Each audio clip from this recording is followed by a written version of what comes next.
All right, I'm going to subject myself to this shit show once again. See if I can handle it. The torture is hard to take.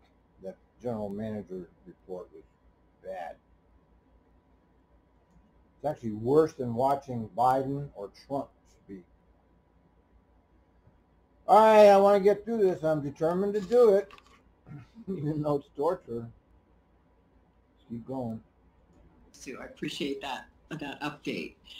So now we're going to go on to the consent agenda. The regular board meeting starts with the consent agenda, and items appearing on the consent agenda are considered routine and may be approved by one blanket motion. And this morning we have two items. The first is approving the minutes of our last meeting in July on the 27th, and a resolution directing the reading of all ordinance be by title only.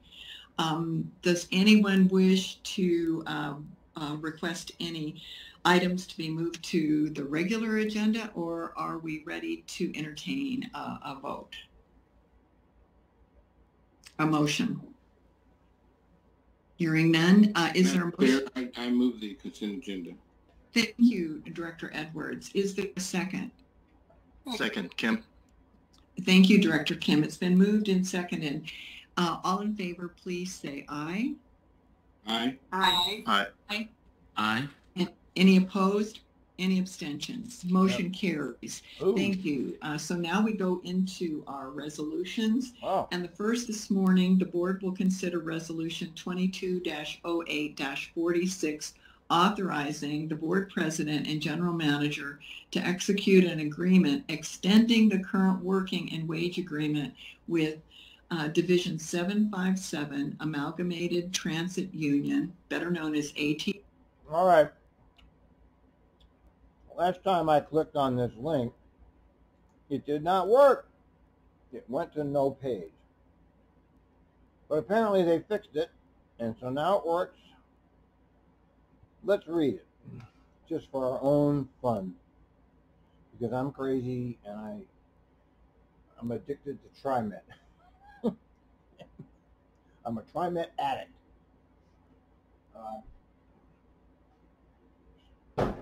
Sorry if I eat during these things. You know, it's like watching TV for me, and I like to eat and stuff.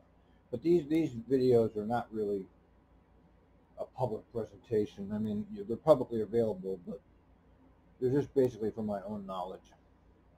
All right, the current collective bargaining agreement between Trimet and ATU expires November 30. Trimet management and ATU leadership, the leadership, have formally discussing a contract rollover extending the expiration 2 years. On June 24, 2022, the parties achieved a tentative agreement. On June 24th? Why'd they just announce this now? If they had already decided on in June. The parties agreed the tentative agreement would extend the expiration date by 2 years and include a 7.5 wage increase for the first year and a 4.0% increase in the second year. The ATU leadership recommended the tentative agreement, which was ratified. Oh, I see. They didn't discuss it because it hadn't been ratified. Based on the ATU's ratification, the general manager is requesting the board. All right, well, I've already talked about this, and better than nothing, and you still lost money the first year, but at least they didn't take away any benefits or anything, so I guess it's good. I wouldn't be, if I were there, I'd be complaining, but I'm not there, so I'm not complaining. You for the next 2 years. Mr. General Manager, your comments, please. President Simmons, members of the board, it brings great pleasure for me to bring this first resolution that comes before you this morning. It's necessary for the execution of a 2-year extension of the contract and working wage agreement with the ATU 757. This agreement, which has been agreed upon by Trimet and the ATU and ratified by union membership, sets in motion 2 pay increases for our represented employees. If the board authorizes this today, the first pay increase will be 7.5%. It will take effect on December 1st of this year, 2022.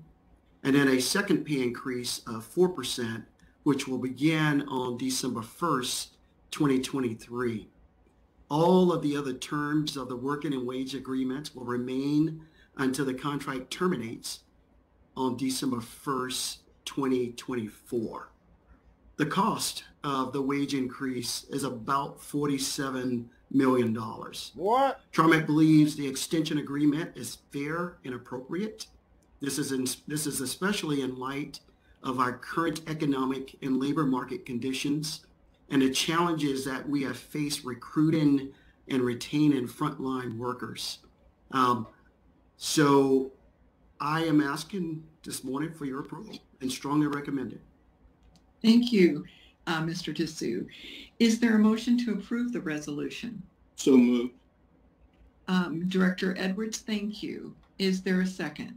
Second, Kim. Thank you, Director Kim. It sounds like we have competition for the second, but thank you, Director Kim. It's been moved and seconded. So all in favor, please say aye. May I have some Any discussion? President Oh, I'm Simmons? sorry. Discussion. Yes, Director Edwards.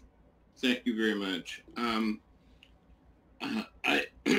I tend to get a little emotional on this particular topic, and I really applaud General Manager Dessou in the work that he's done, because This is the first contract where they didn't actually take anything away, so let's give them credit for that, okay? I have a little problem with the pay scales, but at least there's no takeaways in this one. So this is the first no takeaway contract since the departure of Fred Hansen. So every contract that's happened since the departure of Fred Hansen has had takeaways. This is the first non-takeaway contract. You got to raise. It doesn't equal inflation. You heard me say 100 times, I think the entire position of bus operator has to be reclassified and needs to pay more. It needs to pay significantly more because you're not filling your slots. And you need to make that job more attractive, and the way you do that by free market principles, which is what these executives are always babbling about when it comes to their own goddamn pay, is you have to raise that salary. And so I think that $24 an hour is not sufficient starting wage to attract people. I think $30 an hour would be sufficient, and topping out somewhere around 48. Okay, that's what you do to get people. Until you do that, you're gonna always have a labor shortage. They're never going to do that because they don't actually want to fill the operator positions. Okay, I've said that. I believe it. I think it's intentional. I think what's happening is intentional. I think the Great Reset was intentional. I think the Great Scandemic was intentional. I think this is just another version of austerity. And that's what I think. you right to work before he even became the new general manager. And he's worked hard on this. He's been intentional about it. And it certainly makes a huge difference in not only the relationship with the workers at Trimet, but it makes a huge difference in our whole environment. Let me make this clear. This relationship with Shirley does not reflect Trimet's relationship with the workforce. Now, I know Trimet, I hear it on dispatch all the time. They're trying as hard as they can to be nice to the operators. I know there's been an executive ruling saying, please be nice to the operators on the radio. They have a tough job. That's true, and they are. You want to be nice to them, you give them the $7,500 bonus. I'm going to illustrate the flaws because everything, all the press releases, all of this stuff only talks about the benefits. not about the problem. So I'm the only person anywhere that I can see that's actually in public. I don't know. I'm sure that I know the operators are bitching like crazy on the private groups, but you don't see this publicly. But anyway, his relationship with Shirley is not an indication as to the general operator's sentiment in the job. And to the public as well that we serve. And I can't thank the general manager enough for all that he's done to make this happen, and working with President Block. Thank you. Mm-hmm. And Director Gonzalez, did I hear your voice? I just didn't see your hand raised. I just wanted to make sure we didn't overstep the opportunity to discuss, because I know how important this topic is to Yes. Director Edwards, and I simply want to say ditto. This is great. Right. Yes. Thank you. And let me repeat that the non-union workforce, who is, as far as I'm concerned, doesn't deserve any raise. They should be getting 20% cuts. You know, the riders have had 20% cuts, and they've endured never-ending torture. But the non-represented employees got a salary adjustment and a 5% raise, which is why Mr. Wonderful DeSue is giving the union a raise. It's not some kind of good faith thing. It's not some kind of, oh, I like my union. No, he's doing this because he already gave the raise to the other people. So he's obligated to do the same thing here. Thank you. Anyone else?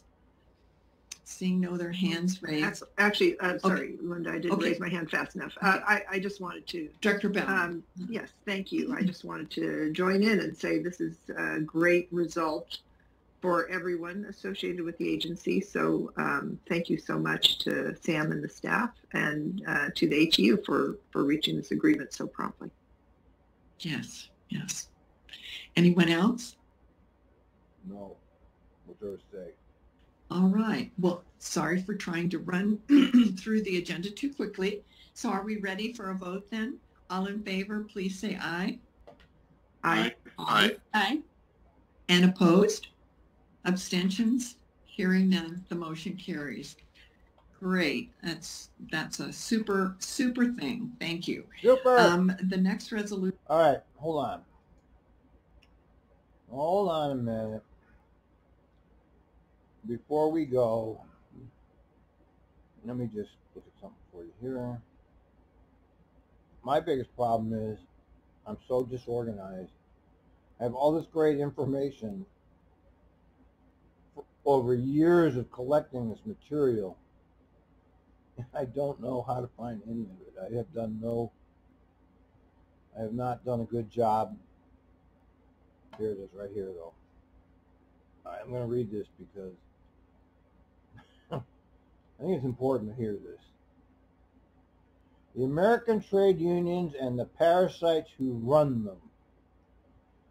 The data makes clear that the trade unions are not organizations of the working class. They have been transformed into organizations that rob workers of billions of dollars in dues money in order to enrich bureaucrats who live comfortable lives in the richest 10% of American society, and that includes all the Trimet executive class. I mean the ATU executive class. They're all living in that 10%, six-figure jobs, basically doing nothing.